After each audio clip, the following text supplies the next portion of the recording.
I will not stop until the last drug pusher is out of the street and the last drug lord or king killed. Sa isang liblib na lugar sa Cavite, matatagpuan ang isang abandonadong rehab na nababalot ng misteryo. Ito yung sinasabi ni Kuya Uy!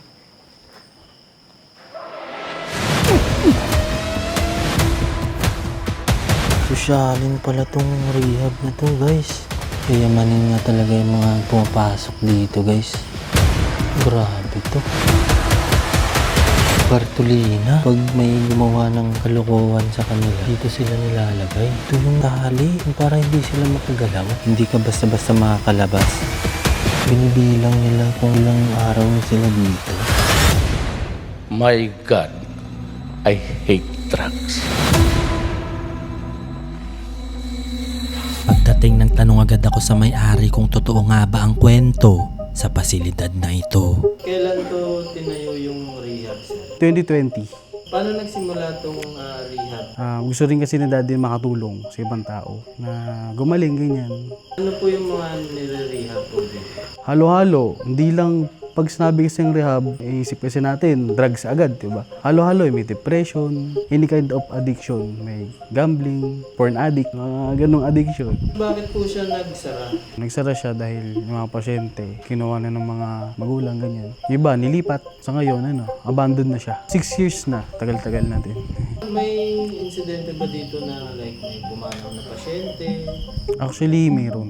Siyempre, yung mga pasyente kasi pinapasok dito, alcoholic, yan, nagkakaroon sila ng sakit sa loob. Dito bumibigay. Meron bang kakaibang pangyayari na hindi niyo ma-explain? Mayroon, actually. Sa likod, nakaramdam ako dyan ng sinisitsitan. Basta pakiramdam bigat. Dadaan ka lang sa likod, parang may something na. Di lang ako nakakita. Dami. So guys, nandito ngayon tayo sa abandonadong rehab para makasigurado na safe ako kasi medyo liblib yung lugar. Kasama ko dito si Jayski, Karim, tsaka si Ma'am El para safe tayo sa location. Kasi last time yung pinuntahan natin meron mga paraphernalia. Mag-ikot sila sa ibang bahagi tapos ako dito. Nagsimula na agad ako bago pa lumalim ang gabi at pagpasok sa loob, ito ang bumungad sa akin. Oh my God. Kaging laki. Isang napakalawak na silid ang tumambad sa akin at napakaraming gamit ang naiwan. Kaya pala sabi nila, kaya malawak to kasi marami silang pasyente talaga dati dito. 200 daw yung mga na-rehab dito, guys. Time check, it's 11:41.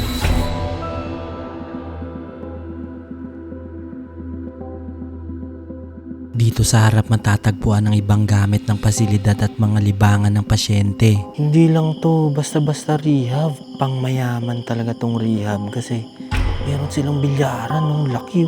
Sosyalin pala tong rehab na to, guys. Dito sa baba, yan meron pa yung mga bola. Kompleto pa yung mga bola, guys. Kayamanin nga talaga yung mga pumapasok dito, guys. Galing po ba lahat sa mahirap o meron ding mayaman? Halos mayayaman Oo kasi mag-a-addict ka tapos mahirap ka. Dito halos lahat mayayaman. Bukod sa bilyar, meron din silang equipment sa pag-ehersisyo. More on fitness din pala, tsaka mga activity nila, recreational din. Meron pa daw tong training ground nila, parang dun sila nag-exercise. So hindi ka siguro mabuboard dito, Meron pang mga electric fan. Hindi mo na kailangan ng maramihang aircon dito. Kasi sobrang lamig dito, guys. Sa likod nito may natagpuan akong maliit na kwarto. May mga naiwan ding gamit sa loob. Pero kapansin-pansin dito ang mga harang sa taas ng pader. Talagang bantay sarado din sila kasi may mga grills. Ayan makikita nyo dyan. Hindi talaga sila makakaalis agad. May CCTV pero hindi na siya gumagana, guys. Usually ilang months sila, sir, na rehab? Pinakamabilis 6 months, 7 months. Depende sa pamilya kung gusto na sila ilabas. Magkakaroon silang realization. So mayroon ditong psychologist na makakapagsabi kung pwede na silang lumabas. At Dito sa gitna banda, matatagpuan ang mga abandonadong upuan, lamesa at may naiwan pang higaan nila. Yung foam nila hindi basta-basta. Tingnan nyo to. Mandawi foam oh. Ganyan siya kakapal guys. Sobrang lambot niyan. Kahit naka-rehab sila dito, komportable pa rin sila. Chinek ko kung anong nasa likod ng mga kurtina at pagbukas ko, ito ang aking nakita.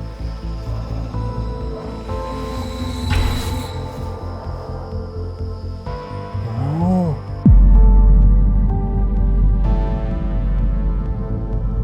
Dediretso na sana ako nang biglang mangyari to. Ito yung sinasabi ni Kuya Kat. Uy.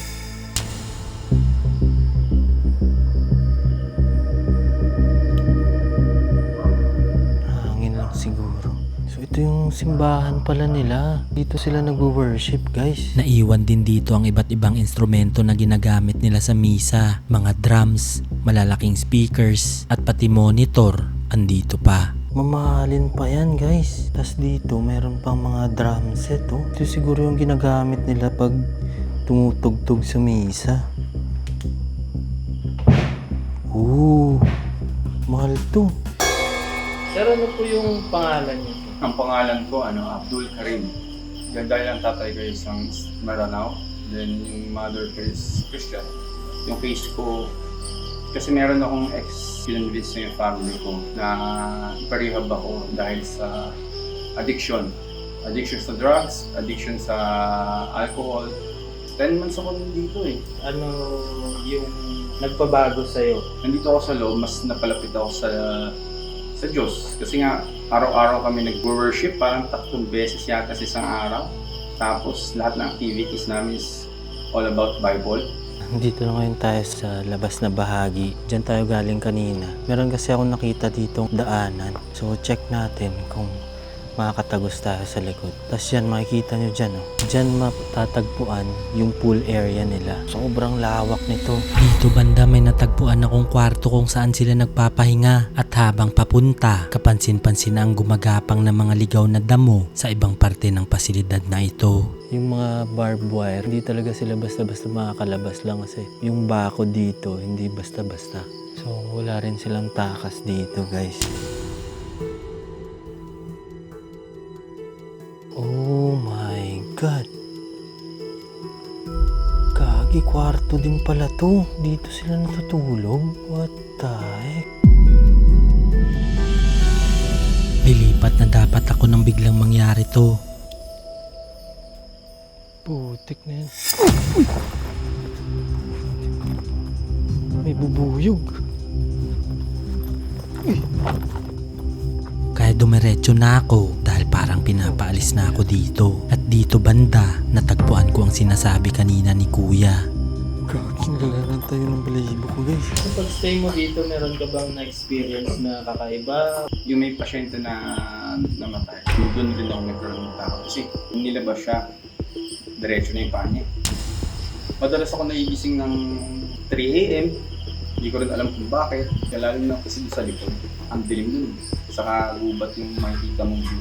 Iba yung pakaramdam ko dito. Dalaw, di nawawala yung goosebumps ko. Ewan ko kung kita dito. Pero merong mga ano dun oh. Parang playground nila. Hindi kasi masyadong kita. Tapos ito, yung sa likod ko. Ito yung mga kwarto. So meaning, ito yung mga kwarto ng mga lalaki siguro. I-check ko na sana ang outdoor facility nila nang bigla na lang.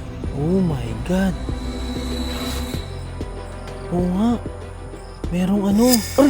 Putsang gala.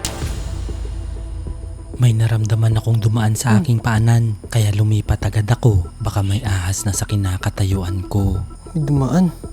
Tabi-tabi po. And guys, kung na-appreciate nyo yung mga ginagawa natin dito, please do subscribe para marami pa tayong lugar na mapuntahan. Gaya na to. Yung kwarto dito guys, para na rin siyang selda. Dito pa yung mga higaan nila. Pero ang kakapal ng foam guys. Tapos yung daanan nila yung hallway. Hindi ka basta-basta makakalabas. Kailangan mo talaga dumaan dun sa gate to. Naka-grills to lahat guys. Tapos dito. Oh my God. Lawak pala nito. Sa gitnang bahagi matatagpuan ng malalaking kwarto kung saan maraming pasyente ang naa-accommodate nito. Mas malawak ito sa unang nakita natin kanina at wala akong kaalam-alam na dito pala banda pumanaw ang isa nilang kasama. At least dito meron silang mga electric fan, merong foam yung mga higaan nila, tsaka yung double deck nila matibay. Kasi hanggang ngayon okay pa eh. May na-witness ba kayong umanaw dito? Meron na siyang komplikasyon eh. Tumagal din siya ata ng almost 3 months. So makikita mo talaga pati yung pagpalit ng kulay niya hanggang umabot siya ng naninilaw. So check pa natin sa kabilang banda naman guys. Tingnan natin kung ano naman yung meron dun. Dito mas maganda yung mga higaan guys. Kakaiba yung ano dito, yung double deck nila. Dito puro bakal guys. Tsaka parang mamahalin yung mga double deck nila. Mas maayos din ang palikuran dito. Ibang-iba pag nakaranas ka ng tinatawag nilang Bartolina. Kaya chinek ko muna ang outdoor area at dito makikita ang naglalakihang palaruan para malibang ang mga pasyente nila. Hirap to kasi daming puno. So dito, yan o, meron silang playground dito guys. So hindi sila basta-basta maboboard dito. So marami nagtatanong sa akin kung anong app ang ginagamit ko sa pag-trade. Ang ginagamit ko guys is ang Pocket Broker. Ito ang napili ko dahil trusted sila ng 19 million plus users at meron silang trading community. Plus kung first time mo, sobrang dali lang mag-register. Ilalagay mo lang yung email mo, ang iyong password, at pwede mo rin gamitin ang promo code ko na JCRK para meron kang 100% bonus. Ilalagay ko ang link dito sa baba. So after mo mag-register, pwede ka mag-deposit via GCash, Maya, or kahit anong bank. So yun guys, papakita ko sa inyo kung paano nga ba ako mag-trade. Meron tayo ditong 17,325. So meron tayo ditong buy and sell. Buy for green, sell sa red. Lalagay lang tayo dito ng amount. For example, okay, 1,000. Then antayin natin siyang bumaba. Pag bumaba, i-click lang natin tong buy. So yan, okay, bumaba. Then, yun. Yun! So, meron na ngayon tayong 18,245. So, after nyo mag-trade, pwede nyo na agad na-withdraw ang balance nyo. Kiklik nyo lang ulit yung finance at pili lang kayo kung saan nyo gusto i-send ang balance nyo. At ang kinagandahan dito guys, zero withdrawal fee sa Pocket Broker. Kaya kung trip mo mag-trade, wag mong kalimutan gamitin ang promo code ko na JCRK para meron kang 100% bonus. Ilalagay ko ang link ng Pocket Broker dito sa baba. Tapos dito banda guys, so parang training ground nila to. Doon meron pang upuan, no? Ang creepy ng upuan. So para silang merong obstacle course dito guys. Lalambitin sila dyan. Tapos dito, akyat, tas magsaslide ata sila doon. Tas dito naman, dito yung parang balancing. Tatawid sila dyan ng balance. Tas doon, gagapang naman sila. Kakaiba siya, para siyang playground talaga for adults. Pero pansin ko dito guys, yung mga pader, meron silang barbed wire. Wala talagang takas dito guys. Hindi mo talaga tatangkaing tumakas at manggulo dito dahil pag ginawa mo, baka mapunta ka sa lugar na hindi mo gusto. Dito yung ano guys, Bartolina.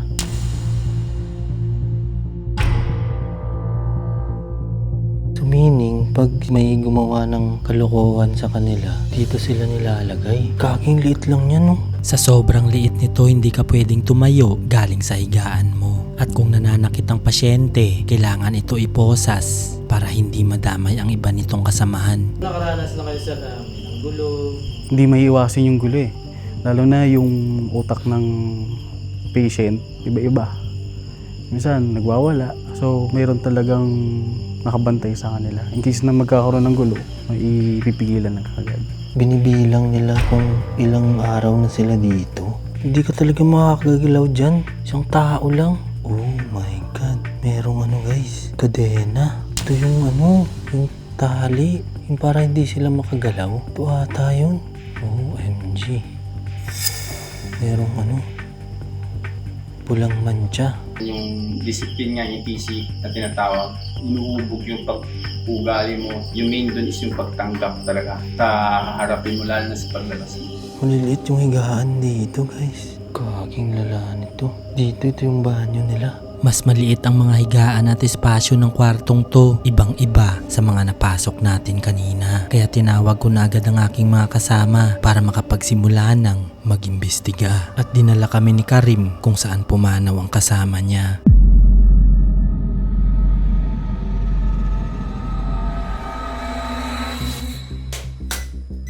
Yun oh. Walang hawak yan or anything ah. Walang hawak. Walang hawak. Diyan sa higaan. Higaan niya. Dito tumutunog ang isang equipment kaya nilapag agad namin ang ibang gamit kung magtutugma ang reading sa unang gadget. At maya-maya lang, Brother. meron ding nasasagap ang REM pad kaparehas sa unang equipment. Ayan yan din Diyan din tinuturo niya Ito. Dito rin. Diyan Tapos REM pad 3. Sinubukan naming i-reset kung may masasagap pa rin ito. Sige, try mo reset. Yung vape ko Yan Pero meron pa rin itong nasasagap. Lahat sila. Brother. Kaging lala guys. Yan guys, wala kami hawak or anything. Mapalo lang siya. Try mo nga restart, Jace. Pag tumunog pa rin, dead bell tayo. Kasi dalawa na parehas sila Ito rin kanina may na-detect dun Pinareset ko ulit sa pangalawang pagkakataon at nang sinimulan kong magtanong, ito agad ang nangyari. Yan na. Yan na guys, na-reset na guys Pero ba kami kasama dito ngayon?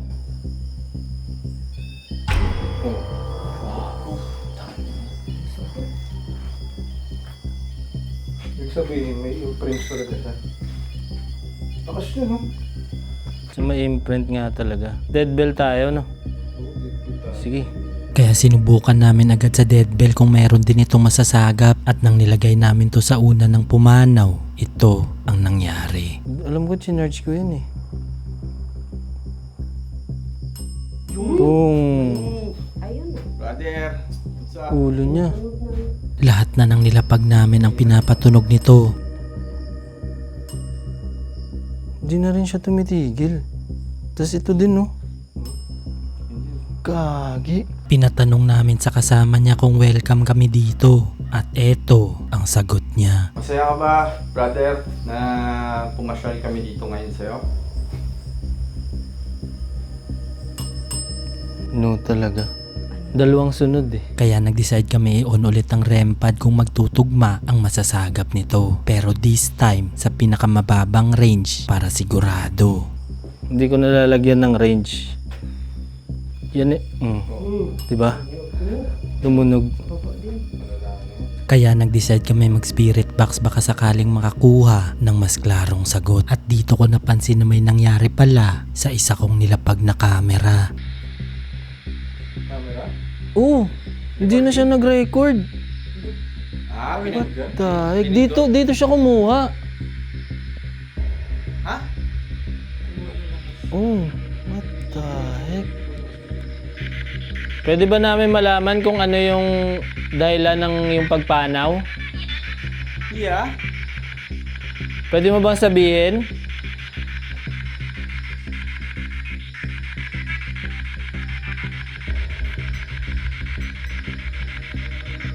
Palo dito.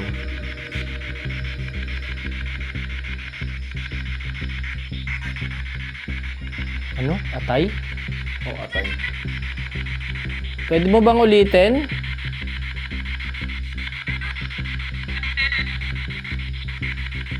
Hindi. Tama ba yung narinig namin, Atay? Atay ba? Yung sinabi mo kanina? Yes. Sige, kung Atay, pwede mo bang sabihin ulit?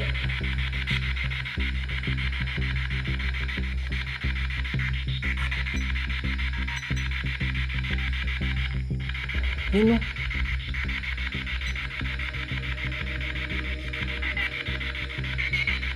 Atay, Tugma ang sagot sa sinabi ng may-ari at kasama nito. ano ba yung sakit sa Atay? Sa alcoholic kasi siya Ah, shucks. Pwede mo ba sabihin yung pangalan ni Karim? Brother ka rin. Karim! Yun o. Ba't nakilala yung Miguel? May Miguel na... Naalala mo yung kanina doon sa isang quarters? Oo. Yung sabi ko may mga pangalan pa yan. Yung inangat ko, Miguel yung nakalagay doon.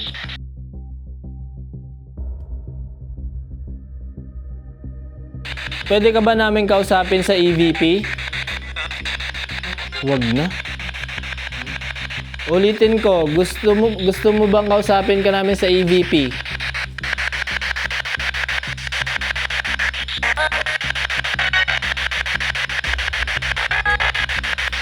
Wag talaga eh. Bakit? Bakit ayaw mong kausapin ka sa EVP?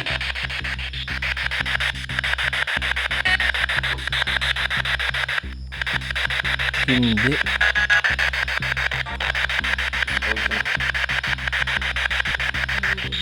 So kung ayaw mo, gusto mo na ba kaming umalis dito?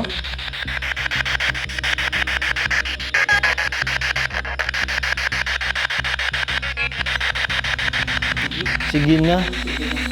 Mensahe mo sa mga kagaya mo may pinagdadaanan ngayon at ikaw na naka-experience ng rehab. Pag lumabas ka, haharapin mo lahat yung mga judgment. Hindi lang judgment kalaban mo, kasi dyan yung judgment ng pamilya mo, pati yung mga nakakilala sa'yo. Hindi mo kailangan i-please yung tao para paniwalaan kayo. So you need to make sure na gagawin mo yung tutunan mo. Hindi mo na kasi kailangan ipilit yung sarili sa sarili mo na bago ka. Kailangan pakita mo.